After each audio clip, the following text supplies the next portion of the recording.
Welcome to the first episode of Decoding the Profiles in Power.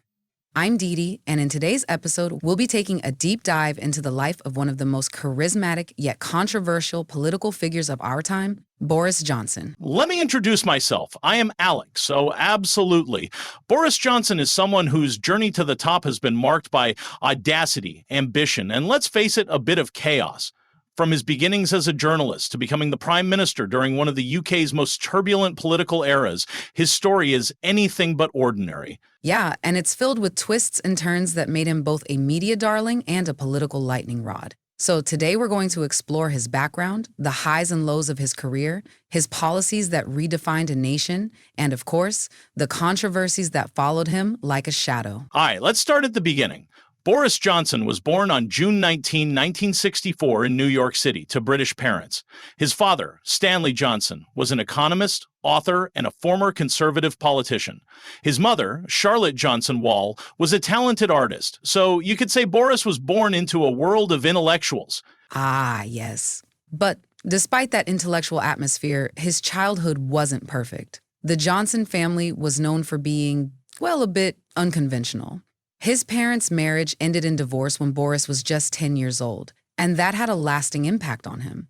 He often spoke about the emotional strain he felt during that time. Exactly. And despite his parents' influence, Boris didn't exactly follow the traditional path to academic success at first. He attended Eton College, which is known for producing British elites, but he didn't exactly shine there at first.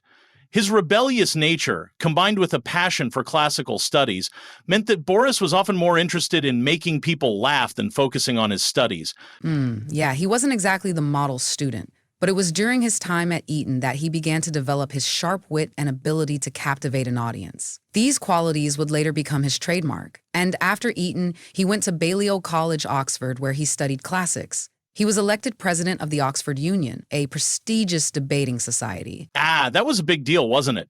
The Oxford Union presidency was seen as a stepping stone to a career in politics, and it was here that Boris honed his public speaking and persuasive skills. It's funny, though, while he was preparing to make his mark in politics, his early days were often overshadowed by his chaotic personality. He was known for being a bit of a joker, which led to his sometimes controversial actions, including a prank during his time at the Union where he famously made a speech about Napoleon's greatness while dressing up as the French emperor. It was a foreshadowing of his later political persona. Flamboyant, eccentric, and unpredictable. After Oxford, Boris initially took a detour from politics and became a journalist. He worked for The Times, The Daily Telegraph, and eventually became the editor of The Spectator in 1999. His journalistic style was provocative, often combative, often humorous, and this caught the attention of both the public and the political establishment. Yes, and it was at The Spectator where Boris made a name for himself. His controversial, often reckless commentary, mixed with his ability to connect with readers, was a big draw. But let's not forget that his time at The Spectator also wasn't without its own set of challenges. In 2004, he was fired for making a controversial comment about the Iraq War. But interestingly, that only seemed to enhance his appeal. Right, he seemed to thrive on controversy. And this love for stirring the pot eventually led him back to politics. In 2001, Boris stood for election in Henley, and although he lost, it wasn't long before he found his true political calling. Exactly. By 2008, he was elected as the mayor of London. And let's be honest here, Boris's time as mayor was unconventional to say the least. He was loved for his quirky style, his man-of-the-people image, and of course his ability to play the part of the eccentric leader. The bike-sharing scheme, the Boris Bikes, was one of his signature initiatives, and it's still in use today. Yeah, and there was also the London 2012 Olympics, which he played a big role in organizing. That event was a major success, and Boris certainly took a lot of credit for the city's success on the global stage. It was a defining moment in his career. He managed to balance the responsibilities of a mayor while maintaining his image as a larger-than-life character, complete with his tousled hair and his often absurd public statements. People either loved him for it or found it a bit too much to handle. Now, let's fast forward to 2015, when Boris made his return to Parliament as the MP for Uxbridge and South Ruislip. At this point, he was becoming one of the most prominent figures in the Conservative Party. Ah, yes. And then came the Brexit referendum in 2016. This was Boris's moment to truly change the course of British history. He became one of the leading figures in the Vote Leave campaign, making the case for the UK to exit the European Union. He argued that the EU was undermining British sovereignty and that leaving would allow the country to regain control of its laws and borders. It was a divisive campaign. While his supporters rallied behind him, many critics accused him of making exaggerated claims about the benefits of Brexit. One of the most notable was the promise of PS 350 million a week for the NHS if the UK left the EU. Of course, that promise didn't quite materialize, and it became one of the most criticized aspects of the campaign. Right. And after the referendum, the political landscape was thrown into chaos. David Cameron resigned, and after a lengthy leadership battle within the Conservative Party, Boris Johnson became Prime Minister in July 2019, at a time when the UK was deeply divided over Brexit. But becoming Prime Minister wasn't the end of the story. Boris had to navigate the Brexit process through Parliament, facing numerous setbacks, a general election, and ultimately the UK's departure from the EU on January 31, 2020. Now, let's shift focus to Boris's leadership during one of the most challenging periods in recent British history, the COVID-19 pandemic. It's no secret that the pandemic threw governments across the world into uncharted territory. And Boris Johnson, despite his usual confident and charismatic style, found himself navigating this crisis with immense pressure on his shoulders. Yes. In the early stages of the pandemic, Boris's government initially adopted a relatively relaxed approach, even suggesting that the UK might aim for herd immunity through natural infection. This idea, which was heavily criticized by scientists, soon proved to be a massive blunder. Public health experts quickly spoke out and the government had to backtrack on its stance. The flip-flopping on policies did not help the public's perception of his leadership at all. Absolutely. The initial response, where the government seemed more focused on protecting the economy than prioritizing the public health crisis, was widely criticized. The lockdown measures, when they were eventually implemented, were seen as delayed and inconsistent. The UK saw one of the highest death tolls in Europe during the first wave. And yet, the government's handling of the crisis didn't stop there. There was more turbulence to come. Yes, as the pandemic wore on, Boris's government faced criticism for its chaotic handling of testing, PPE shortages, and the controversial Eat Out to Help Out scheme, which critics argue fueled a second wave of infections. Despite these setbacks, Boris presented a picture of determination. He promised that vaccines would be the solution, and when they became available, the UK's vaccine rollout was indeed one of the fastest in the world. Right. That was a rare moment of praise for Boris. The successful vaccine program became one of the key victories of his tenure as Prime Minister. But of course, just when it seemed like things might settle down, another scandal erupted. The infamous Partygate scandal. This, hands down, was one of the most damaging episodes of his premiership. Yes.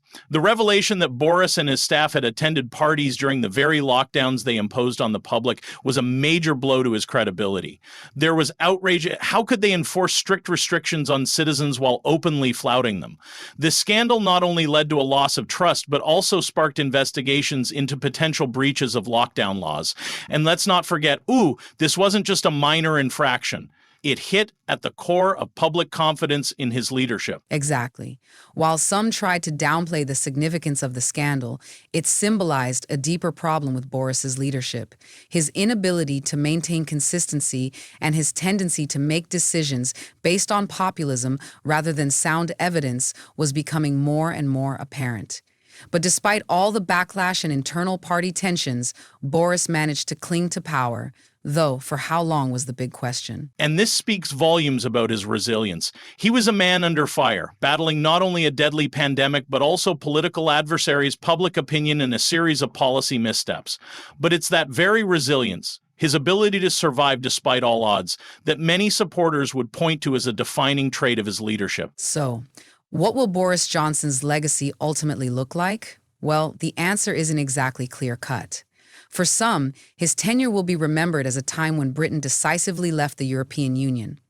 And for others, he'll be remembered as a leader who, for all his charisma, couldn't quite manage the crisis that defined his leadership. Let's take a deeper look. Yeah, the Brexit referendum was the defining moment of his career. Boris led the Vote Leave campaign with energy, conviction, and the kind of bold promises that, while populist, resonated with a large portion of the electorate. He gave voice to the frustrations of many who felt left behind by the European Union, advocating for national sovereignty and control over borders. This stance undoubtedly cemented his position as the face of Brexit. But, the aftermath of Brexit, especially the economic and logistical challenges, painted a much more complicated picture. That's true. While Boris did deliver on the Brexit referendum and officially took the UK out of the EU in January 2020, the long-term consequences of that decision were far more turbulent than many had anticipated. The country faced trade disruptions, labor shortages, and economic uncertainty. All the while, Boris promised that leaving the EU would bring more benefits than drawbacks. Critics argue that the reality of Brexit has not lived up to the campaign promises, and that has left a bitter taste in the mouths of many. Right. But there are those who will remember him for his resilience, his ability to get things done. His slogan during the 2019 general election, the fast-tracked vaccine rollout, was a clear win for his government, and many point to that as his great success. However, his critics would argue that the failures, like Partygate and the handling of the pandemic, overshadowed those successes. It's a complex legacy for sure. And then there's the way he's perceived by the public. In the early days, people were charmed by his eccentric style, his larger-than-life persona, and his witty one-liners. He had this almost Boris the buffoon image, but it worked for him. People saw him as someone who was one of us, a man who was capable of leading but also didn't take himself too seriously. But over time, that image started to fray as the contradictions of his leadership became more evident. Exactly. He was a leader who could be both adored and despised in equal measure. His policies, which ranged from ambitious international diplomacy to homegrown initiatives, often felt like a reflection of his erratic nature. Supporters admire his courage to take bold decisions like Brexit and his hardline stance during the pandemic. On the flip side, detractors point to his lack of consistency, his failure to follow through on promises, and his sometimes reckless approach to governance. In the end, it's clear that Boris Johnson will remain a polarizing figure in British politics.